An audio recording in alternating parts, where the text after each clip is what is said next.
My name is Sophia, and I'm 28 years old. I've been dating my fiancé Mateo for almost 2 years now, and we have our wedding coming up in a few months. Mateo and I met through work and instantly hit it off since we are the same age and had common interests. Although we've had occasional arguments, we've never reached the point of breaking up, always making up in the end. When he proposed to me not too long ago, I felt like the happiest person in the world. After accepting Mateo's proposal, I went back to my parents' house for the first time in a while to produce him and discuss our marriage. I had previously mentioned to them about dating Mateo through phone calls and when I visited home. However, since I moved away for work and now live far from my hometown, it was Mateo's first time visiting my parents' house. I feel a bit nervous about this. On our way to my parents' house, Mateo, who usually has a playful demeanor, seemed genuinely nervous. Seeing him like that amused me for some reason. What's so funny? I'm the one feeling nervous here. Sorry. It's just unusual to see you so serious. Despite our playful banter, we arrived safely at my parents' house and my mother welcomed us at the door. As soon as she saw Mateo, she warmly greeted him, saying, "Please come in." It wasn't just my mother. My father had taken the day off from work specifically for this occasion. They both welcomed Mateo and immediately started drinking together. My father runs a small factory, and while the annual revenue isn't high, he earns enough to live a comfortable life with my mother. A few months ago, he suffered a paralysis in his left leg due to an accident, and ever since, he's been using a wheelchair. But lately, he's been attending rehabilitation sessions and has even returned to work at the factory. While my father and Mateo were having a great time, my mother and I prepared a meal together. Then, my older brother came down from the second floor. "Hey, big brother, it's been a while," I said, and in response, my brother smiled and said, Sophia, it's been a while. Have you been doing well?" His words and smile warmed my heart. If it were a few years ago, I wouldn't have been able to imagine my brother like this. The truth is, after entering high school, my brother became a victim of severe bullying by his classmates and ended up dropping out during his first year. For the following years, he secluded himself in his room, refusing to have any conversation with our family. However, we, as a family, made every effort to support him during his rock-bottom moments. As a result, my brother gradually regained his cheerful self and now has a job earning a decent income. He even supports our parents. Nice to meet you, Mateo. I'm Sophia's brother. She always talks about how much she relies on you. My brother introduced himself and exchanged greetings with Mateo. Although Mateo seemed a bit nervous, my father invited my brother, saying, "Come on, join us for a drink." And so the three of them started enjoying themselves. We had a wonderful time, and as I watched the scene unfold, I couldn't help but think how lucky I was to have these people as my family. Next, we were supposed to go to Mateo's parents' house for a marriage introduction. It seemed that Mateo hadn't been particularly fond of his parents since he was young. After getting a job and moving out, he rarely went back to his family home. Because of that, although he mentioned having a significant other, he hadn't gone into detail about myself. Hearing that, I felt extremely nervous. "We are here. This is it, my parents' place. When we arrived in front of Mateo's parents' house, I couldn't help but hesitate. Unlike my own family home, there was a large house within a vast property. Seeing my reaction, Mateo chuckled and said, "You don't have to be so nervous. I'm with you." His words reassured me. Mateo pressed the intercom button, and his mother came out. She would likely become my future mother-in-law. She exuded an elegant and sophisticated aura. She is such a wonderful person, I thought for a moment. However, that thought was short-lived. When I greeted her saying, "Nice to meet you," she casually ignored me and looked me up and down with eyes that seemed to be assessing me. I can still remember the gaze of my future mother-in-law from that moment. However, as if nothing had happened, she smiled at Mateo and welcomed us into the living room. Once we reached the living room, we sat in chairs as directed by my mother-in-law. On the other side of the table, Mateo's parents sat. While enjoying the tea and snacks prepared by my mother-in-law, we engaged in polite conversation. Was the pressure I felt earlier just my imagination? I thought her demeanor was normal. With these people, I might be able to get along well even if I marry Mateo. That's what I suddenly thought. But soon I realized that such a simple assumption was a mistake, as it became apparent shortly afterward. "Hey, Sophia, I heard your family runs a small factory. I suppose it's not doing well, right?" "Huh?" I was perplexed by my mother-in-law's sudden impolite question. Seeing my reaction, she snickered and continued her inquiries.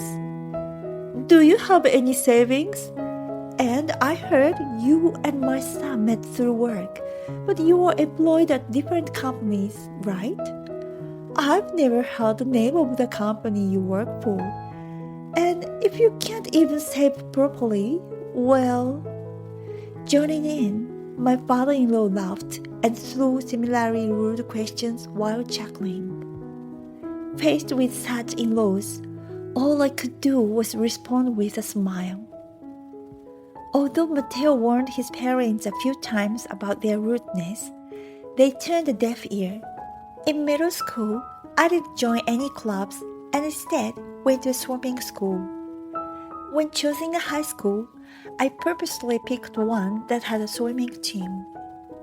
By the end of high school, I managed to become first place in the prefectural competition and received an award. The photo my mother-in-law was talking about was from that award ceremony. However, if I were to argue back, it would only worsen the tense atmosphere. Thinking that, I could only lower my head in dismay. Seeing me like that, my mother-in-law started to badmouth me one after another. "She has no education. Just by looking at her appearance, you can tell she's a failure." And even my father-in-law, joining in with my mother-in-law, started criticizing me and even my family. Bringing up the slightly flashy photos from my university day that were shown in the slideshow, Mateo's father said, "Having someone like this as our family's daughter-in-law, what kind of education has she received? I'd like to see her parents' faces." That's how the situation unfolded. Furthermore, when I went to my in-laws' house to pay my respects, my brother's high school dropout status slipped out during the conversation. "He's a useless, jelly of a brother." On top of that, referring to my father who was sitting in a wheelchair, Mateo's father said, "An incompetent adult who can't even manage his own health." A useless wife who couldn't even recognize her husband's condition. They continued to belittle my family one after another with such remarks. Eventually, my father-in-law turned to my father and said, "Well, but it worked out well, didn't it? Thanks to your leg, we were able to receive tears from the guests on the aisle." He actually said that. Naturally, I reached my limit and anger welled up inside me. Just as I was about to shout at him directly, "That's enough already," my brother stood up forcefully and said so. It was the first time I saw him like that, and not only me, but even my sated parents were surprised. Despite the intensity of my brother's presence, my parents-in-law fell silent, but my brother continued, "You can say such things so casually, huh? Before criticizing someone else's family, how about taking a look at your own? It's common sense even for children to understand that it's wrong to insult the family of someone they barely know. Haven't you learned anything in your lives? Did you never learn anything?" With that, my in-laws turned red-faced and hung their heads. Even before considering whether you've learned anything, it's a matter of being decent human beings. It's true that I dropped out of high school, but now I have a proper job and work hard every day. And even though my father had an accident and became physically disabled, he perseveres through daily rehabilitation and has returned to work, all for my sister's wedding today. Can you say the same? Yes, my brother has always truly admired our father. Even when he became a shut-in, my mother and I were worried and wanted to interfere. "He needs time to think as well. Let's leave him alone for now." Those were my father's words. My mother and I followed his advice and refrained from unnecessarily interfering with my brother, and as a result, my brother was able to return to his current state. I heard later that my father occasionally took my brother outside and had various conversations with him. It was after my brother had returned to normal. Being belittled for our father's actions must have been humiliating for my brother as well. In the end, my brother spoke up. "You may think I'm just a shut-in, but I'm making daily efforts now to support our parents." Yes, my brother is more than just a shut-in. After overcoming his shut-in period, he used his painful experiences from high school to create a comic book, which received a great response. Originally, it was a comic book posted online, but due to the overwhelming response, he received direct contact from a published company and it was serialized. And now, he even has another ongoing series.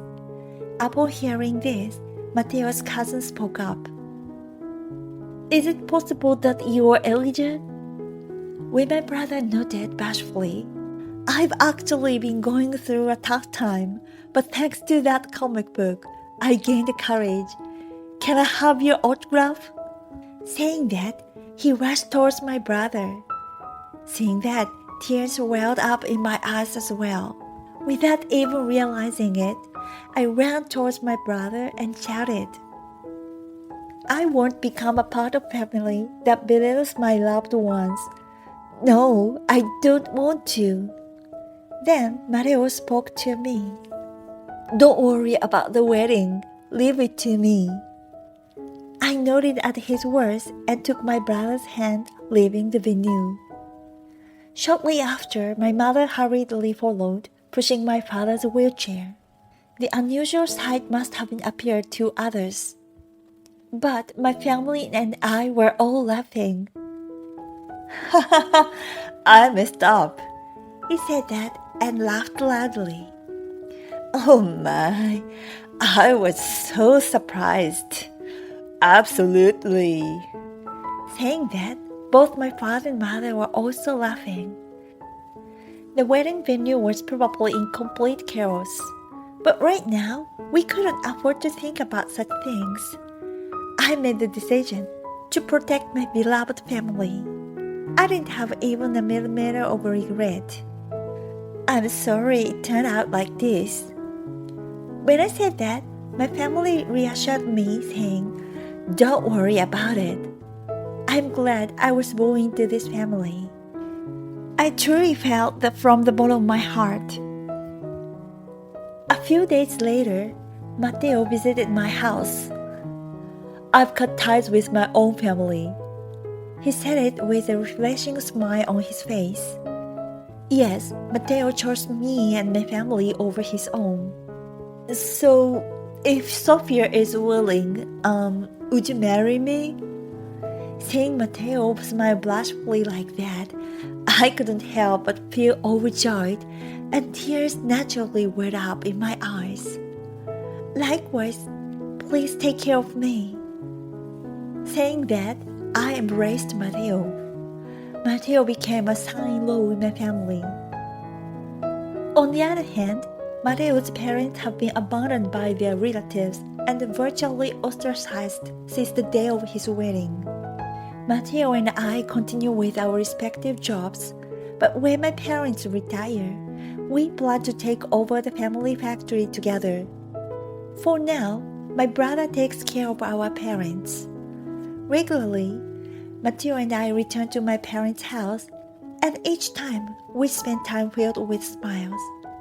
I hope this ordinary and happy life can continue forever.